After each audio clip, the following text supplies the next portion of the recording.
Cake আমরা কখনোই তৈরি করি না, আমরা শুধু ওভেনের মধ্যে সবগুলো দিয়ে দিই আর কেকটা রেডি হয়ে একবারে ডেকোরেটেড হয়ে বের হয়ে আসে, আর সেটাকেই আমরা কাস্টমারদেরকে ডেলিভারি দিই।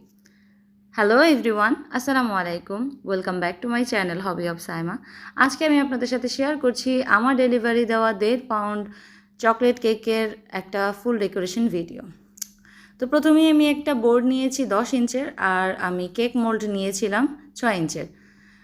এরপর দিয়ে দিয়েছি ফার্স্ট লেয়ারে কেকটা এবং তার উপর দিয়ে দিচ্ছি চকলেট সিরাপ। যেহেতু 2টা কেকের অর্ডার ছিল, আমি 1.5 কাপ পরিমাণ পানির সাথে গুঁড়ো দুধ এবং চকলেট পেস্ট আর 3 টেবিল চামচ চিনি জাল করে এই চকলেট সিরাপটা তৈরি করে নিয়েছি। তারপর দিয়ে দিয়েছি উপর থেকে ফার্স্ট লেয়ারের ক্রিমটা এবং তার উপর দিয়ে দিয়েছি কিছুটা পরিমাণ চকলেট গানাশ। এখানে চকলেট গানাশের পরিবর্তে কিন্তু যে কোনো ফিলিং অ্যাড করা যেতে পারে। তো একইভাবে সবগুলো লেয়ার আমি কমপ্লিট করে নিচ্ছি। এই কেকটা যিনি নিয়েছেন উনি মোটামুটি আমাদের দূর সম্পর্কের আত্মীয় হয়।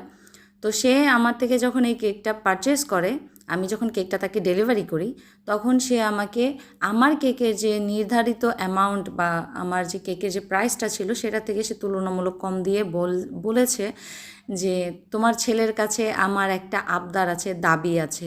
এদের একটা প্রবলেম কি জানেন? এদের প্রবলেম হচ্ছে যে আত্মীয় বলতেই একটা বাঁশ মারা দেওয়া।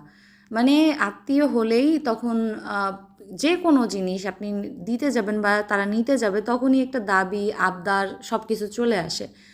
তো আমি যেটা তাকে বলেছি যে না, আমার কেকের মধ্যে আমি কোনো আপনার দাবি আবদার রাখতে পারবো না, কারণ এখানে আমি যতটুকুই আমার এফোর্ট দিয়েছি বা আমি যতটুকুই এই কেকটার উপর ইনভেস্ট করেছি, আমার তো সেগুলো তুলতে হবে।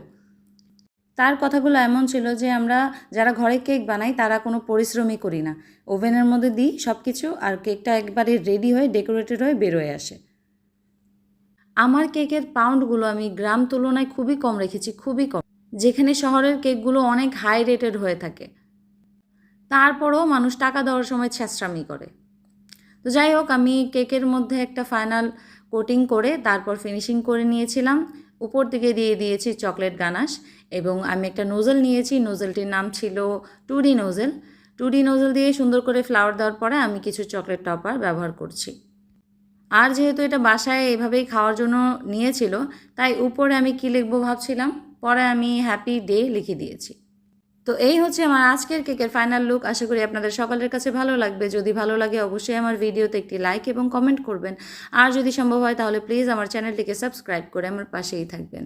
আজ এই পর্যন্তই, কথা হবে নেক্সট কোনো ভিডিওতে। ততদিন পর্যন্ত সবাই সুস্থ থাকবেন, ভালো থাকবেন, সেফ থাকবেন। দোয়া রইল, আমার জন্য দোয়া করবেন। আল্লাহ হাফেজ।